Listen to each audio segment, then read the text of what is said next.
ndakuwuzani ine za angelo ambirimbiri. Ndakuwuzani ine za angelo ambirimbiri amene anakhalako ku dziko lapansi. Angelo abwino a Mulungu, kulinso mndandanda wa angelo ambiri oyipa a Satana ndi Dierekezi, kumbali ziwiri zolimbanazo. Koma mwina simunafikire pa chidziwitso chozindikira bwino za angelo amene amakhalako ku dziko lapansi koma ovala matupi a anthu. Kunali ngelo amene anabwera kudzavala thupi la munthu ku dziko lapansi. Ngelo ameneyi ndi ngelo wa mfumu yayikulu yomwe ndi Yehova Mulungu kumwambamwamba, amene tingamutchulire mu Chingerezi kuti ndi the Queen of Angel.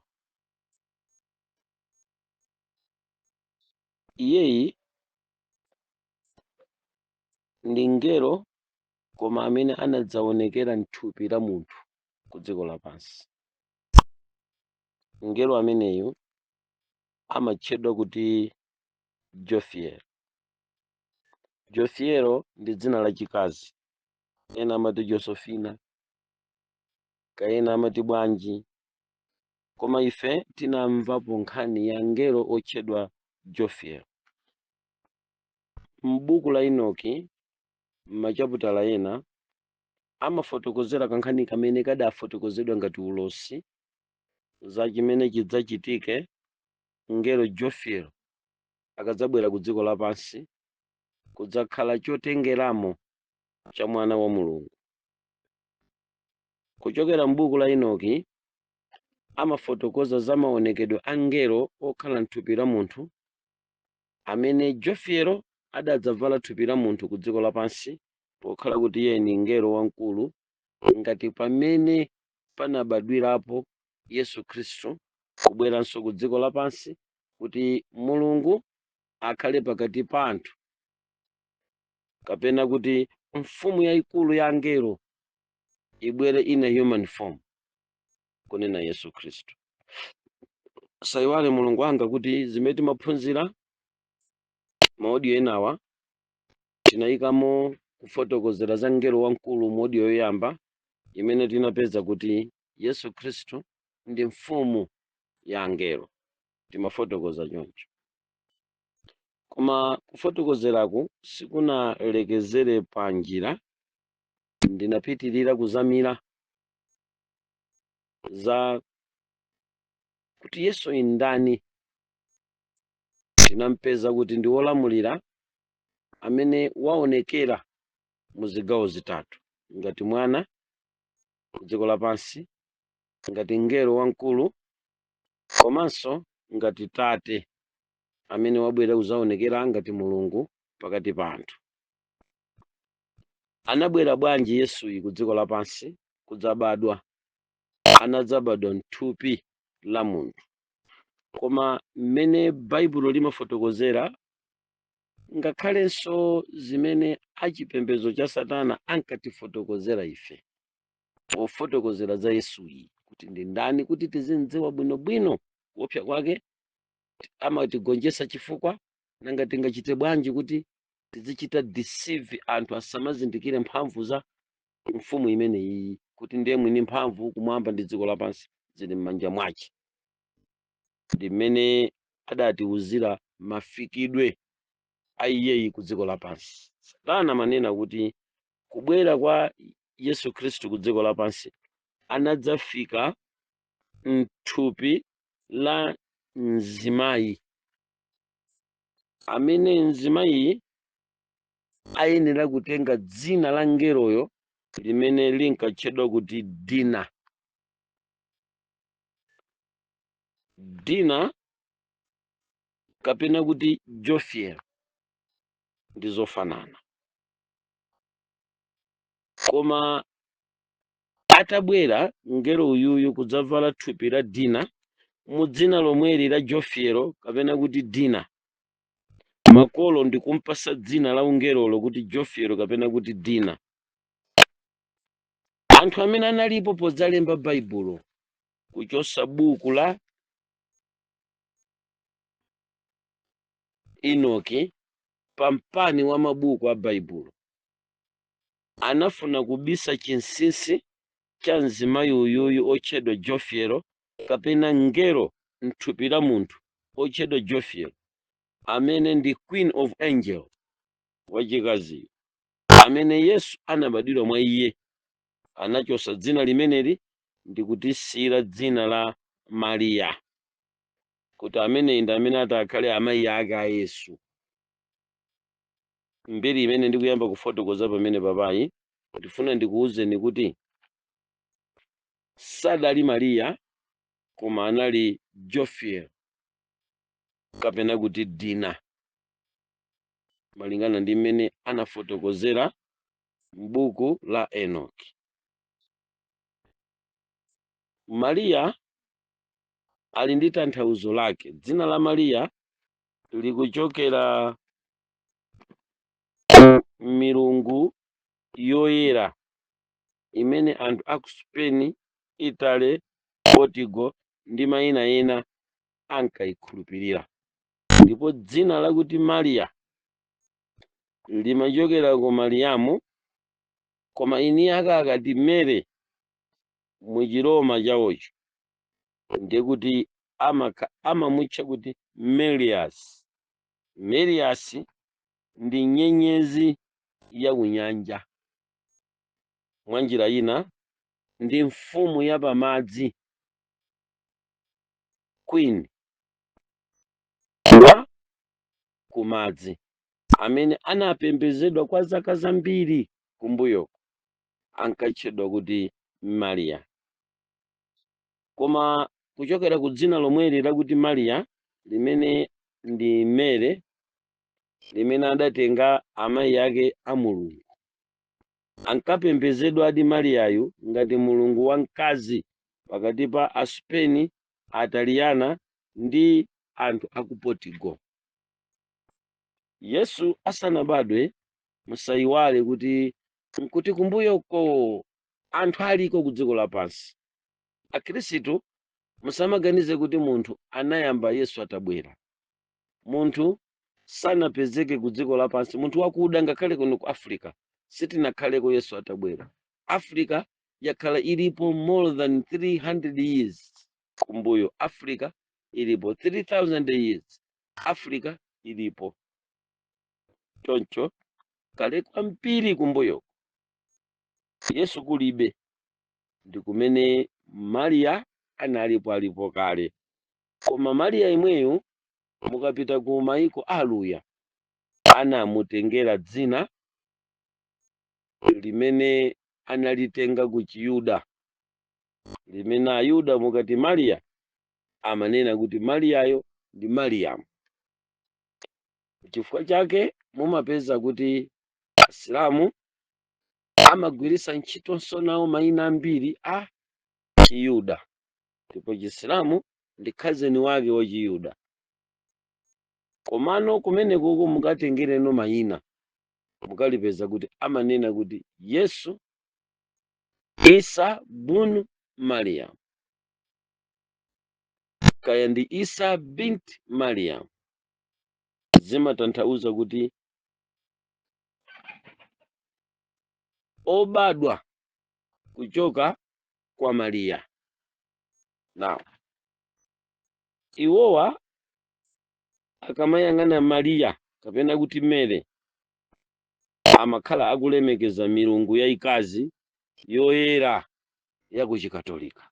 Musayiwale kuti Chikatolika si chimene mukuchiona lerochi, koma kuchokera kumbuyoko chakhala chikuyenda limodzi ndi ndondomeko zakapembedzedwe kamafano ka ku dziko lapansi. Choncho mukamanena za Mariya ndikuti mukunena za Mary, kapena mukamanena za Mary nditu mukunena za Mariya. Na tibwerere mpingo.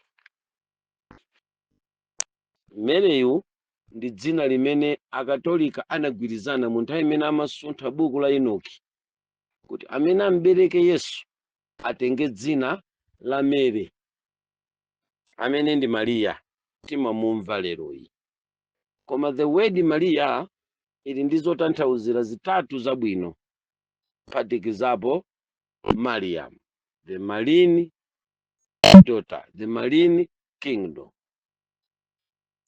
Mwina kumva ndi ganizo la kukondera kwa chipembedzo chako mmene umachikondera ungamve molakwika, koma chindunji chenicheni cha nkhani yonseyi changogona pakuti dzina limeneli likundipasa yankho la mmodzi mwa angelo amene anakhalapo ku dziko lapansi, amene safotokozedwa mvemvemve, chifukwa mabuku amene akadafotokozera bwino za angelo ameneyi, amene akuti anatenga maonekedwe achikazi pakati pa angelowa, amatchedwa kuti Jofiel kapena kuti Dina. Tikawerenga mozama bwino mawu akuti Jofiel m'Chiheberi mumabwera ndi mawu akuti Dina, ndi mawu akuti Dinawo amayimira chiweruzo, ndiye kuti chapakatipo panadzabwera mkazi koma ngelo dzina lake Jofiel kapena kuti Dina kapena kuti judgment. Ngelo ameneyi otchedwa kuti Jofiel nda amene Yesu Khristu anabadwirako kapena kumene Yesu Khristu anafikirako kudzatulukira ku dziko lino lapansi. Jofiel anali ngelo in a human body pa nthawi yakubadwa kwa Yesu. Tikhulupira mukundimvetsa bwino, anali a body kana anali a angel in a human form. Ndi pamene kumabadwa Jofiel kani pamene kumabadwa Yesu. Kafukufuku wa chipembedzo cha Satana ankatifotokozera kuti Yesu Khristu anabadwa kwa Jofiel ndi ngelo, chimene chiso chinali china mwa chinthu chimene ananena kuti tisazaulule koma tidzilimbikitsa dziko lapansi kuti Yesu anabadwa kwa Mariya. Anthu ambiri timakhulupirira kuti Yesu anabadwa kwa Mariya monga mwa dzina, koma zochitika za Mariya zinali ndi angel in a human form, ndipo angeloyo dzina lake amamutcha kuti Jofiel kapena kuti Dina. Tsiku lakubadwa kwa Yesu kumayiko onse akumidima, Satana ndi Mdierekezi akuti kunaoneka light for 3 hours. Nkhani imeneyi ndimene ndimafuna kuti ndinankhule nanu amayi ndi abambo ku dziko lapansi, ponena nkhani yokhuzana ndi mfumu ya mafumu Yesu, kuti tsiku limene Yesu Khristu anabadwa ku dziko lapansi, Baibulo limangotifotokozera kuti anali nkhola la ng'ombe la zochitika za dziko lino lapansi, koma zimene zinachitika ku maenje akumidima. Ife Lucifer akutiuza kuti kunaoneka light ngakhale kumapanga akumidima for 3 hours. Kuli light inazima patatha maola atatu, kutanthauza kuti mmene ulosi unkanena za kubadwa kwa Yesu Khristu ngati chiwalitsiro cha dziko lapansi, kuwalitsirako sikunathere kuno kokha. Ine ndili ndi information imene ndinayitenga kwa Satana ndikuyiwulula ku dziko lapansi kuti sizinali za masewera akulu aja. Kubadwa kokha kunapitisa light ku maenje akumidima aku dziko lapansi. Maholo onse, maholo adzenje, maenje munsi, mphanga zonse zimene ziwanda zimakhala, kuphatikiza kumanda kumene zimakonda kumakakhalako chifukwa cha akufa, akuti kunaoneka light yayikulu kwambiri kwakuti ngakhala anyamata wosunga zosungasunga zawo kudambwe sakadakhala. Light akuti inali yoopsa kwambiri koma inachitika for 3 hours. Ndimamva kufotokozera kumeneku kondikomera kwambiri kuperekanso ngati yankho why ndinakonda kutembenuka mtima ndikubwera ku 7th day chifukwa cha ngelo yemweyi Jophiel kapena kuti Dina, the angel of judgment. Tandimvesereni makosana. Ngelo ameneyo mabuku anamulosera kuti adzapanga activate Sabbath imene yakhala ikugwa for 3 times. Simunandimve. Sabata lili ndi ngelo wa sabatayo amene wakhala akulisunga mdzanja lache kulipanga kuti anthu akwanitse pa muyezo wa kusunga sabatayo. Kuti tikamasunga sabata timayisunga in a human form. Ikuchokeranso kwa ngelo amene ali ndi kuthekera kodzakhala ku dziko lapansi ngati munthu pa muyezo wa kumva njala kwa munthu wa zopweteka za munthu. Ndi kuti pokhala lamulo lochoka kwa Mulungu lifunika kuti lisungizidwe mu zoyera za Mulungu. Ndi analisungiza mu choyera cha Mulungu chotchedwa Dina amene ndi ngelo amene ife amene tinali ku chipembedzo cha Satana tinkadziwa kuti tsiku la Sabata lili ndi ngelo wawo limene amayang'anira sabatali.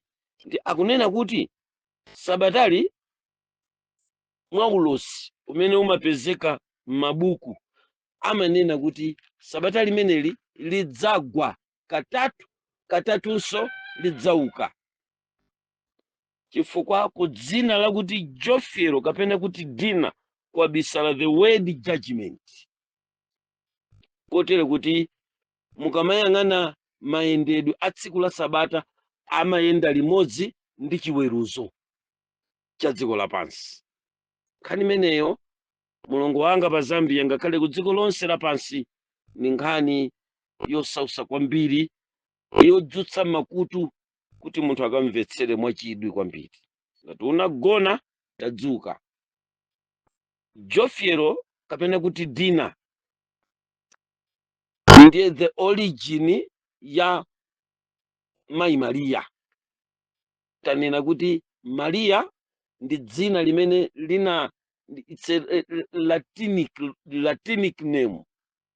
Linabwera mu Chilatini chimene ma Romans anafuna kukweza milungu yawo yoyera. Ndiye milungu yoyera ya Roma yokwana itatu imene imalemekezedwa ndi imene imapangaso utatu woyera wa Katolika uchatima utcha kuti Trinity. Nkhani imeneyi ndi yapaderadera so special.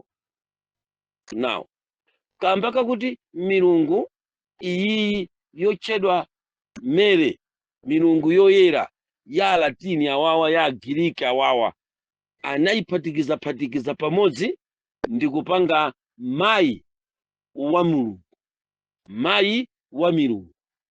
Ndiye pamene Mulungu ankabadwitsa kansungwana mdziko lapansi lino, angel in a human form wamkazi anatenga dzina ndi mphamvu zonse za ungelo wa Jophiel kapena kuti Dina. Ndipo the origin ya mayi a Yesu ndi Dina, not Mary. This is according to satanic statement. Poulula chinthu chimene amanena kuti chisazaululidwe. Ichichi ndi chimodzi mwa zinthu zimene anatiuza kuti tisazaulule ku dziko lapansi. Kwauza anthu kuti kodi anali ndani ananyamula Yesu kuti abadwe ku dziko lapansi, amene ananyamula Joshua kuti abadwe ku dziko lapansi, amene ananyamula Emmanueli kuti abadwe ku dziko lapansi. Pamene amasintha dzina la Yahwa, Yeshua, ndi kukakupasani dzina la Yesu Khristu, anasinthanso chimozimozi dzina la Jofiel, kapena kuti Dina, the judge, the angel of the judgment, the king of Sabbath, ndi kukakupasani dzina la Maria, kapena kuti Mere, ndi kumpanga kuti Mereyi akhale amayi a Mulungu. Milungu iyi kuseliku amanena milungu yoyera ya Agiriki, milungu yoyera ya Latini, milungu yoyera ya anthu aku Spain, France ndi maiko ena aku dziko lapansi ankalemekeza milungu imene iyi. Ndiye kuti kanafafanizikira pomwepo kadzina ka Jofiel sikanapezekenso m'buku lililonse kupatula mabuku aulosi, the book of Abrahamic, the book of Hammurabi, mukakapezanso the book of Enoch. Mabuku amene wawa the book of Abraham mukapeza kuti timaulosi tonena za ngelo Jofiel, wamkazi amene anadzabadwa in a human form, kuti Maria akabadwireko. Kanabisidwa mu mtunda wa nthawi ya dziko lonse lapansi pamene baibulo limalembedwa. Ndizo zifukwa zimenanso zimene zinapangisa kuti buku la Enoki lisayikidwe, kunali kufuna kutibisira the angel uyuyu otchedwa kuti Jefiel.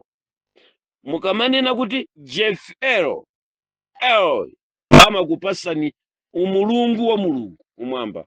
That's why mayina aneneri onse kumusiku muzapeza kuti Jeremiah, Daniel, Yona.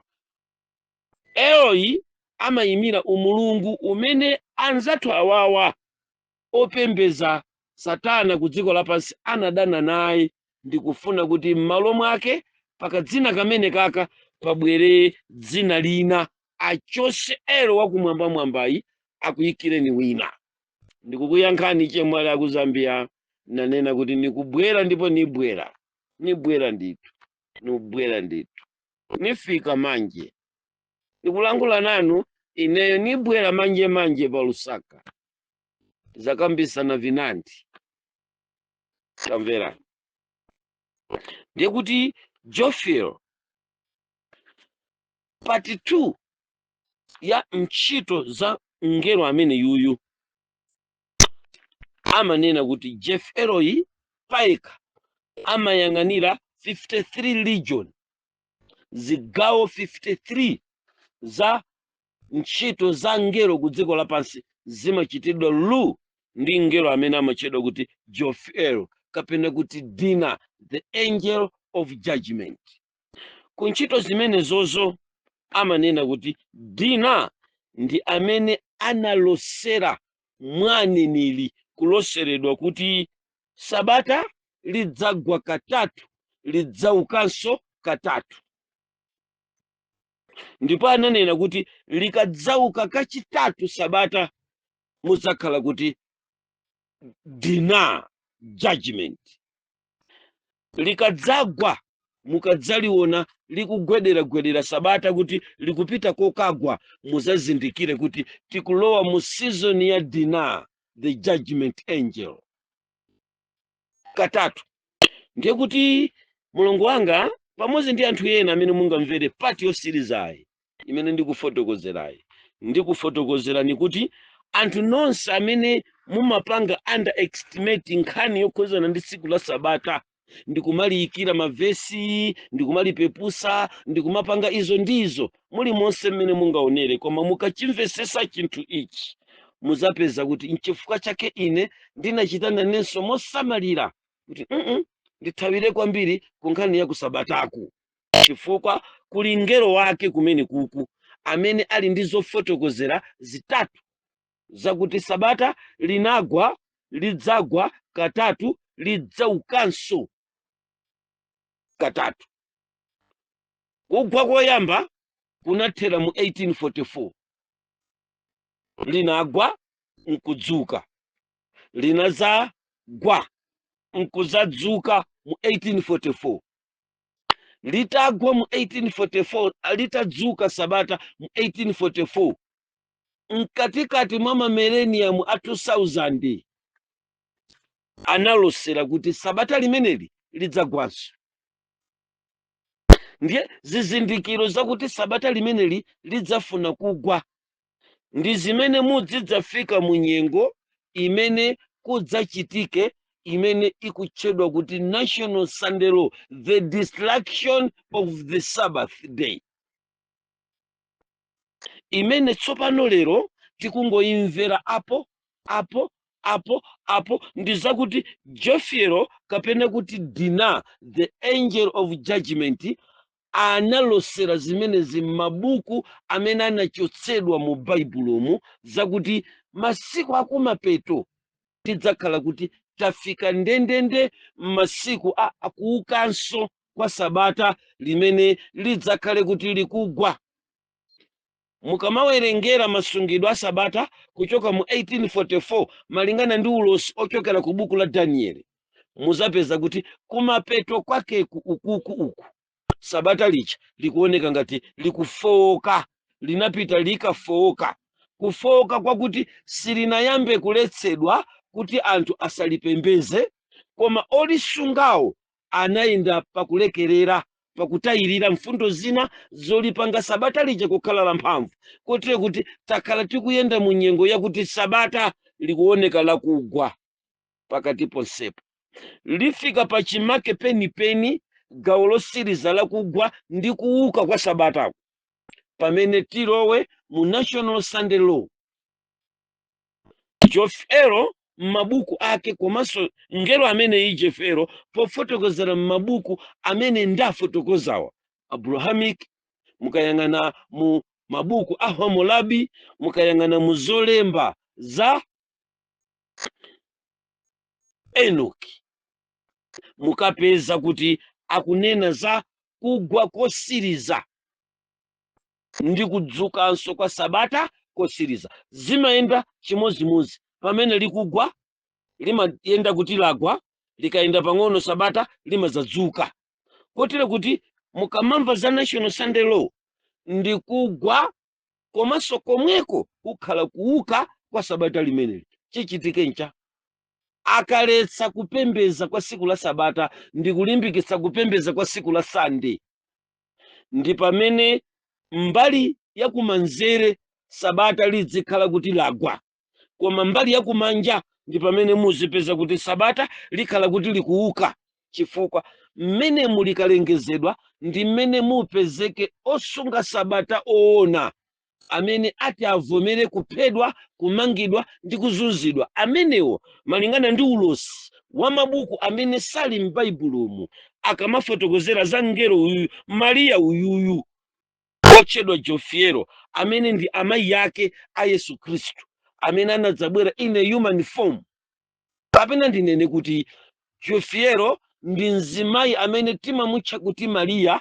Mariya ndi amene ndikumutcha kuti angel in a human form. Mariya ndi ngelo mthupi la munthu limene linakwanisa kuchita kale mwana amene yuyu otchedwa Yesu. Sizikadatheka kukabadwa Yesu mchimunthu cha thupi chikhala chithupi chabe. Pa miyezi 9 thupi limeneli linali lili ndi valiyodi ya ungelo wa Jofiero kapena kuti Dina. Dina ndi mkazi amene Yesu anabadwiramo. Koma pamene tikuphunzira mozama chonchi mpamene tikupeza kuti ndi ngelo yemweyu amene ali ndi mphamvu zodzutsa ndi kulosera zakugwa kwa sabatayi. Amadzutsa sabata, wakhala akulidzutsa likugwa katatu. Linagwa koyamba kuzalekeza mu 1844, mukapeza kuti litanenedwa kulengezedwa ku munda wa Edeni ngati tsiku la mpumulo, silinatsatidwe. Mutangodusa pang'ono ndi ziphona zimene zinabadwa mu Genesis chapter number 6 zinagwetsa sabata lichi pansi, silidapezekenso. mpaka nyengo imene achina Semiramis amabadwa, achina Nimrod amabadwa, anali amene anayenda nalipondereza sabatali, mpaka na pamene akubadwa achina Abrahamu ndi anzawo muyenda mpaka mukafika ku Igupto kumene mpingo ukupita kukakhala ukapolo. Pakatipa mulipeza kuti sabata lili silent, koma litadziwika mu Genesis linagwa. Jufero kapena kuti Dina ndi amene anapita kukalidzutsa, kuyimirira pakati pa angelo achitumiki okhala m'matupi anthu amene anazakalidzutsanso, ndi imene timadziwikanso kuti mu 1844 maulosi ena onse amagomera pamene papa, pamene tipeze kukonzedwanso kwa kachisi wa Mulungu ndi zipinda za mmwamba, malo opatulika. Mukachoka pamenepa tsopano mukapeza kuti mmene lidadzuka mu 1844 sabatali analidzutsa ndi ngelo ameneyi Jofio. Yemweyi ndi amene ndikunena kuti ndiye Mariya. Koma nkhani imeneyi ndiyobisika kwambiri chifukwa akatolika anamtenga Jofio ndi kumkwirira pansi dzinali, Dina ndi kulikwirira pansi, ndi kudzutsa milungu ya Mariyamu, ndi kudzadzutsa milungu ya Mere, milungu yoyera. That's why mukapeza kuti milungu imeneyi inayenda choncho mpaka na uku inayenda limodzi ndi Hagara, mpaka na kudusa kumusi uko nkukatiberekera Fatima. Mukachoka pa Fatima mupeza kuti kumeneku kunayambano kuyimikidwa azimayi omayima ngati makwini ku dziko lapansi. Mukapeza china Mahaladefi. Mukachoka kumeneku mukapeza china Diana. Mukazungulira mupeza china Osiris ndi Isiris, akazi okaoka akuyimirira kupanga counterfeit, kukwirira this human angel wochoka kumwamba amene adazasanduka munthu ku dziko lapansi kuti akhale kaliya pobadwirapo Yesu Khristu, Jofiel kapena kuti Dina, the angel of judgment. That angel of judgment ndi in charge wodzutsanso kugwa ndi kuuka kwa Sabbath. Pamene tikupita kumapeto anthawi ngati panopa, Jofiel kapena kuti Dina, judgment, adalosera kuti sabata lidzagwa katatu ndi kuukanso katatu, likamadzauka kachitatu, judgment kapena kuti kudzuka kwa sabata kwa chitatu kudzapanga Dina, imene ndi judgment. Mwa njira iyi ndiye kuti pamene tikupita kumalechereche amphekesera zonsezi tikumva za National Sunday Law ino anzanga achikhulupiriro cha Seventh Day, chipanikizo chimene chili nkudza. Pamene tikumva zonsezi zimene zizikachitika is a sign of Dina, sign of Jofiel, sign of judgment. Chifukwa pamene sabata lidzidzadzuka ndi nthawi imene sabatali lidzakhale likuoneka ngati loponderezedwa, kupita limodzi ndi opembeza sabata achinyengo adzagwa limodzi ndi sabata la chinyengolo. Ndiye lidzauka sabata la olambira woona amene adzalolere kupereka matupi awo, amene adzalolere kupereka makosi awo kuti akaphedwe.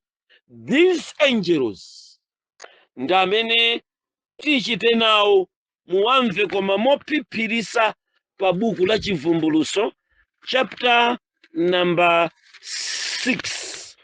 Akumveka ndi chilimbikiso cha mtundu wina wake. 6 tiwerenga vesi yake ya nambala 9 ngati sindikulakwitsa. Akunena kuti ndipo pamene adamasula chizindikiro chachisanu, ndinaona pansi pa guwa lansembe mizimu ya iwo adaphedwa chifukwa cha mawu a Mulungu ndi chifukwa cha umboni umene anali nawo. Ndipo anafuwula ndi kunena mawu akulu ndi kunena, kufikira liti inu mfumu yoona ndi yoyera ndi yoona mudzaleke kuweruza ndi kubwezera chilango chifukwa cha mwazi wathu pa iwo akukhala pa dziko lapansi. There is a judgment day waiting. Pamenepa ndiye kuti sabata likuletsedwa, mkatikati mwa kuletsedwa kwa kupembeza koona kumene anzathu adapembeza kunabwera ndi chilango chakupha chimene chidakankhira ena kupita pansi pa guwa lansembe. Now podikirira ndani adzadzutsenso kulambira koona kumene kukufafanizika ndi ma adventi akumapeto kuno amene alowa chishosholo ukachita kale kugwetsa sabatali pansi, liyenera kuti sabata limeneli lidzaukenso. Ndi pamene munthu wina olemba ulosinso Ellen White amatifotokozera za tinkhosa ting'onoting'ono timene tidzaonekere kumapeto kwake. Ameneyi ndi amenenso ananena kuti seventh day idzakhala seventh day mpaka kumapeto, chifukwa pamene sabata lanyamulidwa ndi anthu amumpingo wa ulosi wa dina kumapetopeto kunoko, taligwetsa sabata lilagwa kachitatu. As I'm talking, tikuyenda mukugwa kwa sabata lachitatu. Mulungu wangolisungiza kwa tinkhosa tochepa tating'ono timene chisiriziro chake chakugwa kwa sabataku ndi the announcement of the national Sunday law, imene imalizitse kugwetseratu sabata losungidwa ndi anthu achinyengo omanena kuti kwazizira. Tiye tipangeza kuti omanena kuti izizi tizisinthe ndi ma fundamental belief yathu akumapetopeto. Seventh day yokanika kulisunga sabatali ikulosera kukwanilisa ulosi wa dina, ulosi wa jofiero, ngelo wachikazi amene anabwera in a human form, amene akatolika anzathu ndi azipembezo zina kuphatikiza Anglikani amanena kuti Mariya amayi aka Yesu. Sakumva munthu. This Mary wa Magadalena Hulei ndi dzina, Mariya wina ndi dzina, koma dzina lokhali palokha lonena kuti Mary limachita kale milungu yoyera. Chidali chipembezo chakupembeza milungu yoyera ya chikatolika chimene adaona kuti sibwino kuti tisiye choncho tikwezepo apa. Ndi chifukwa chake mkatolika mwapaderadera mukampeza kuti amampembeza Mariya modabwitsa kwambiri mwa umbuli, mosazindikira kuti chimene akupembezacho ndi chani. Pamalo amene acha panali ngelo, dzina lache amene anabadwisa Yesu anali mungelo mthupi la munthu amene amatchedwa kuti dina kapena kuti jofiero. Ndi jofiero ndi dzina la ngelo amene amachita protect kugwa ndi kuuka 3 times kwa sabata. Pamene tikupita kumapeto anthawi ya pansi pano, sabata lija tikuyenda mukanyengo kwakuti likuoneka lakugwa. Ngakhale ini yake ainu ma Seventh Day Adventist amene mumasunga sabatali mundivomereza kuti tayenda nkapiriyodi kosiyana ndi kamene adayenda anzathu mu 1844 zakasungidwe ka sabata, kaonekedwe kawosunga sabata, kavalidwe kawosunga sabata, kadyedwe kawosunga sabata. Mukapeza kuti kanali kena kumapetopeto kumayambiriro kwa 1844, koma mukangoyamba kufika chama 60 70 mukapeza kuti sabata lija linayamba kugwedezeka. Pamene linagwedezeka linayamba kuyenda chokwawa kufikira kuti sabata lija linayamba kupanga accept madyedwe achikunja, accept mfundo zakasungidwe ka sabata ka sosholo za dziko lapansi kamya ngati kunsi kwa ironi kasungidwe ka sabata kaja koma phwanyamo mfundo zina za nsabatamu. Sakumvesa zomagwirisa ntchito abulu mkati mwa sabata.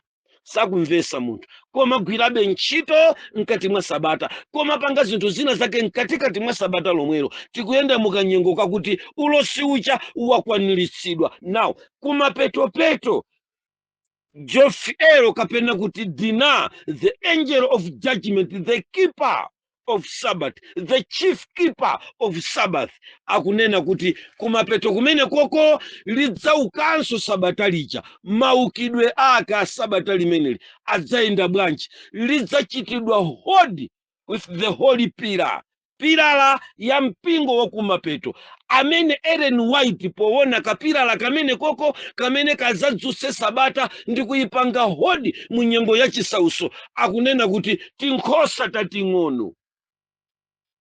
Tinkhosa tating'ono timeneto tikutuluka kuchokera kutiko pamene chipanikizo chichiti chiyambe.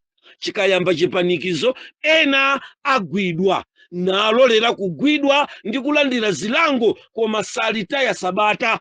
Ndiye kuti lidzuka sabatali ndi oyera mtima amene ati apirire mchisauso, national Sunday law ikatuluka.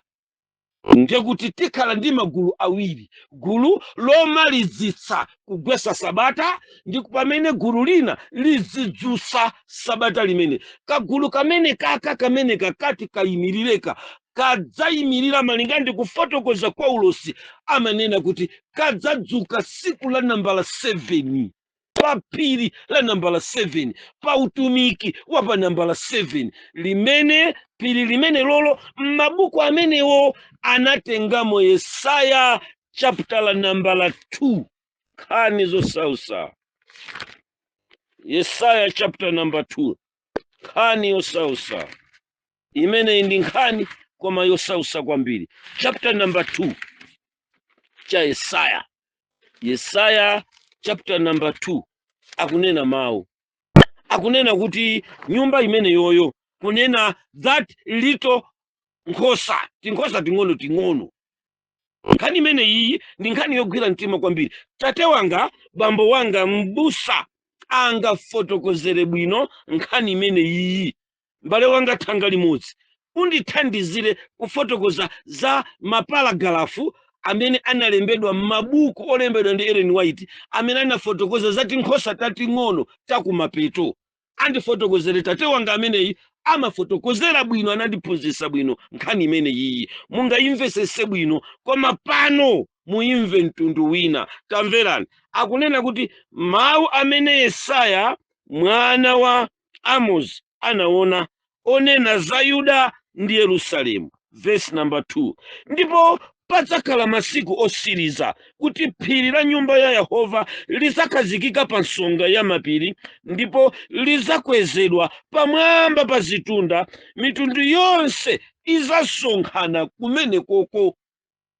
Ndiye gulu limene lolo ndi limene Jofiel akunena kuti sabata likadzagwa kosiriza lizadzuka, koma liza kupita kukapanga nyumba ya Yehova imene idzakhazikika pa nsonga ya mapiri. Kodi nyumba ya Yehova nchani? Ndi malo amene mumasungidwa malamulo a Mulungu mopanda chinyengo, pamene pazasungika sabatalo koma mopanda chinyengo. Sabatalo lizasungidwa ndi ndani? Ndi tinkhosa tating'ono tosala topirira, timene tidzalolere kuphedwa pakati pa nyengo. Tichachitike ncha nkhosa zazikulu zidzakhala zili kuti? Achaini acha achikhulupirirocho onena kuti koma ife twaibu ayi, amene wawankhalambazi achikulirewa adzakhala kuti nthawi imeneyi afoka ndi sabatali, akukanika kuti akakhale kumwa madzi ozizira chifukwa akalamba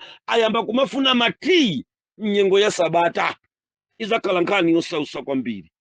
Sono anawa apapa akutchedwa kuti chitunda chosiriza chimene chisunge. Ndiye zibalaliko zisokonezo zimene zikuti zichitike za chipanikizo tikuchinena pano pachi.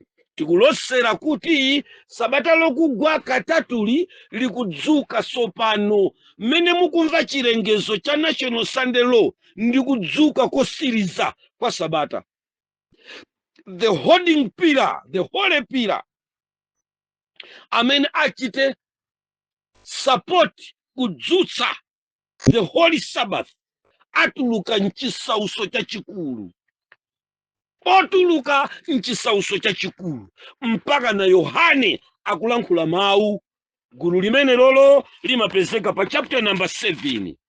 Tamverani akunena kuti chani: zitatha izi ndinaona khamu lalikulu loti palibe munthu amene anakhonza kuliwerenga, ochokera ku mitundu iliwonse, mafuko onse ndi manenedwe, akuyimirira ku mpando wachifumu ndi pamaso pa Mwana Wankhosa, atavala makhwata akanjeza, tamverani, m'manja mwawo, ndipo anafuwula ndi mawu akulu, chipulumutso kwa Mulungu wathu wakukhala pa mpando wachifumu ndi kwa Mwana Wankhosa. Ndipo angelo anayimirira pozinga mpando wachifumu ndi akulu ndi zamoyozo zinayi, ndipo zinagwa nkhope zawo pansi.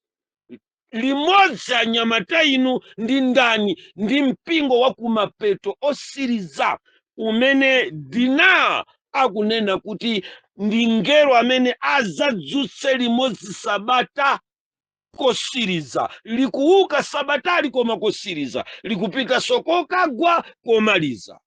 Nkhani zosausa, tamverani. Ndipo ngelo anayimirira pozinga mpando wachifumu, ndipo anagwa nkhope zawo pansi pa mpando wachifumu ndi kunena ameni. Mphamvu ndi ulemerero ndi nzeru ndi chiyamiko, ndi ulemerero ndi chiyamiko ndi mphamvu zikhale kwa Mulungu wathu kufikira nthawi za nthawi. Amen. 18:7-13 chivumbuluso. Ndipo mmodzi wa akulu anayankha nanena ndi ine, iwo ovala zoyera ndiwo ayani, ndipo achokera kuti iwowa? Sakumva munthu. Verse number 13, ndifunsa basi, ndifunse, iwo ovala zovala zoyera ndiwo ayani, ndi achokera kuti iwowa? Ndipo ndinati kwa iye, mbuye wanga mudziwa ndinu. Ndipo iye anati kwa ine, iwo ndiwo akutuluka mchisauso chachikulu. Ndipo atsimikiza anamizitsa zovala zawo naziyeresa mwazi wa Mwana Wankhosa. Amenewa ndi ayani? Kagulu kamene koko akuti ndiwo amene adzatuluka mchisauso chachikulu chakudza kutsogolo, kudzadzutsanso sabata. Kutereku chiyambi cha mavuto awawa ndi kudzukanso kwa sabata, limene linagwa pakatikati pa zaka za 1844 kuzafika nzaka zino kupita chakuma 2030, pamene tikumva chilengezo cha National Sunday Law, ndikuti ulosi ukukwaniritsidwa. Ochita zimenezi ndani? Zimenezi zindi ndani? Akunena kuti pali ngelo otchedwa nda Juphiel kapena kuti Dina, amene ananena kuti sabata limeneli lidzagwa katatu, koma ineyo mothandizidwa ndi Ambuye ngati ngelo amene ndili ngelo wachiweruzo ndidzalidzutsa katatu konseka. Ndipo tikuyembekezera kudzuka kwa sabata kwa kachitatu kosiriza, pamene lidzidzagwa kosiriza mwa iwo opembeza mchinyengo, lidzakhala likudzuka kwa opembeza oona chilungamo, amene adzagwirize sabata limeneli kukalikochezesa kuti wolemba buku la Yesaya ndi amene akutifotokozera pa chapter chake cha nambala 2 cha Yesaya verse number 2, akuti ndipo padzakhala phiri, ndipo padzakhala phiri, ndipo padzakhala masiku osiriza kuti phiri la nyumba ya Mulungu lidzakhazikika pa nsonga ya mapiri pa maulamuliro olekanalekana, ndipo lidzakwezedwa pamwamba pa zitunda. Mitundu yonse idzasonkhana kumeneko, ndipo anthu adzati ambiri adzanka nati, tiyeni ku phiri la nyumba ya Yehova, ku nyumba ya Yakobo, ndi iye adzatiphunzitsa njira zace, ndipo tidzayenda m'mayendedwe ake, chifukwa Ziyoni mudzatuluka chilamulo ndi mawu a Yehova ochokera ku Yerusalemu. Ziyoni mudzatuluka chilamulo. Nditakuwuza mpente, Ziyoni sikidzatuluka chipente, chidzatuluka chilamulo chimene chasunga Sabata. Ntakufotokozera mpente, Ziyoni mudzatuluka chilamulo pamene tidzikamanga nyumba ya Yehova. Ndi chilamulo chimene chichi chimene chikufuna kuti chikatuluke chikukanikizidwa pansi ndi anyamata mosogozedwa ndi ufumu wa Chiroma umene uli pa kampeni yofuna kumalizitsiratu kugwetsa kwa Sabata. Ayi, ine si mulendo. Ngelo uyu Jufiero ananenera zimenezi, Dina ananenera zimenezi. Amene Dina kapena kuti Jufiero ndi amene anabwera kudzakhala in a human form ya ngelo amene anabadwitsamo Yesu Khristu ku dziko lapansi. Mbiri za chipembedzo cha Satana amanena kuti miyezi 4 yonse kani miyezi 9 yonse imene Yesu adakhala m'mimba mwa uyo amatchedwa kuti Mariya, koma pano tikumpeza kuti ndi Dina kapena kuti Jofiero. Mumve pano, anali kulondola mimbayo koma itazunguzidwa ndi electric fire. Zinakanika kulikonse kumene adapita, mpaka na anzeru akumawa anakafika kwa Herode namfotokozera kuti kwina kwake kwagwa nyenyezi. Nkhani zosausa, nkhani koma zosausa kwambiri. Mulungu wanga undilole kuti ndikusiyire chidziwiso chimene chichi, the angel in a human body. Timapezapo mzimayi otchedwa Dina amene anatenga dzina la ngelo otchedwa Jofiero kumene kunabadwira Yesu. Mutukuke nkuyang'ana maso ndi chidwi kuti Mulungu amachita zimenezi pamene pamayang'anika Mary kapena Mariya, kuti inu mukamumve ndi ngelo mthupi la munthu. Yesu sanabadwire kwa munthu cha iye, koma ngelo mthupi la munthu, malingana ndi mbiri imene imapezeka. Zimenezi Lucifer amazifotokozaso bwino kutichenjeza kuti mkamapembeza kundipembeza ine Lucifer muziziwa bwino zochitika za angelo awo akuoneka uko. Chemwali wanga, nkhani ya ngeloyi undilole kuti lero ndilekezere pamenepa. Tacheza 3 hours Mulungu wanga. Hey, mpaka tsiku limenelo tiyeni tigwade pansi mchemwali wanga tipemphere. Likadzafika tsiku la chiukiro cha tsiku losiriza, ngati tidzagona kumanda, tidzaukire pa gombe lodala, pa nyanja ya mandala, pa mkumano wa anthu oyera mtima. Tikafikeko inu ndi ine chemwali ku Zambia Mulungu wanga. Pamene tidzafike ku tsiku la chisiriziro, pa gombe lijalo, pa mkumaniro, pa kuluzamento, pa anthu a dziko lonse lapansi, pa muukiro umenewu, iwe ndi ine Mulungu wanga tidzakakhalepo. Sunga chikhulupiriro, sunga umboni wa Yesu Khristu, pakuti tsiku likubwera limene chilamulo chidzatuluka ku Ziyoni. Ndikuyikidze m'manja, ndikulembetsa iwe mwa mzimu pamodzi ndi ine mu timu ya anyamata osiriza amene tidzalimbikitsidwe pamodzi ndi ngelo Dina kunyamulanso Sabata la kugwali ndi kulidzutsira ku chipanikizo chakudza ku nthawi. Inde iwe ndi ine pamodzi ndi anthu tonse amene tagwada tidzakhala ma holding pillar osiriza a mpingo wa kumapeto amene tidzadzutsenso Sabata kufikira nyumba iyi idzakhazikika pa nsonga ya mapiri, mpaka pamene anthu adzati tiyeni tikachione chilamulo chikutuluka kuchoka ku Ziyoni kuzungulira ku dziko lonse lapansi amene timamvera maaudio awawo. Mzimu wa Mulungu akhale nanu pa chisiriziro cha nthawi imene ikudza. Mulungu wanga, ndikupempherera mpingo wa pa social media ku dziko lonse lapansi kuti mwasunge iwo ndi mtendere, mwasunge iwo ndi ufulu ochokera kwa inu Mulungu, ndi mtendere onse odzaza pamene mukuwapasa chiwalitsiro chosiriza, pamene mukudzutsanso sabata limene linagwali. Tipembedzera iwo okhala mkatikati mwa mpingowu kuti akadzuke ndi kutuluka ku mpingo umene ukugwetsa sabatali kubwera kumbali yanu, ku gulu limene likuzengereza za sabatali kubwera kumbali yanu.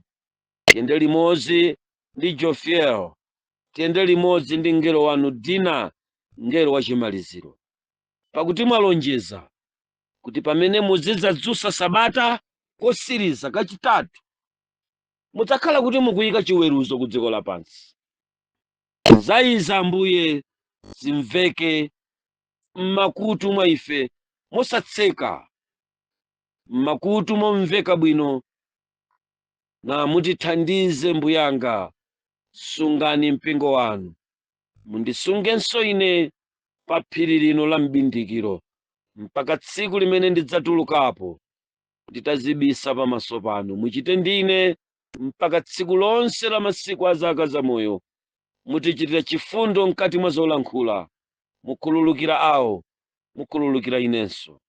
Nthawi ino sungani mpingo wanu ku masiku osiriza. Let make us connected ndi inu Mulungu mpaka tsiku la maomboledwe la mayitanidwe a tsiku lijalo pamene lipenga lidzalira mukutisonkhanitsa pa gombe losiriza. Inde ndikakhaleko, awonso akakhaleko.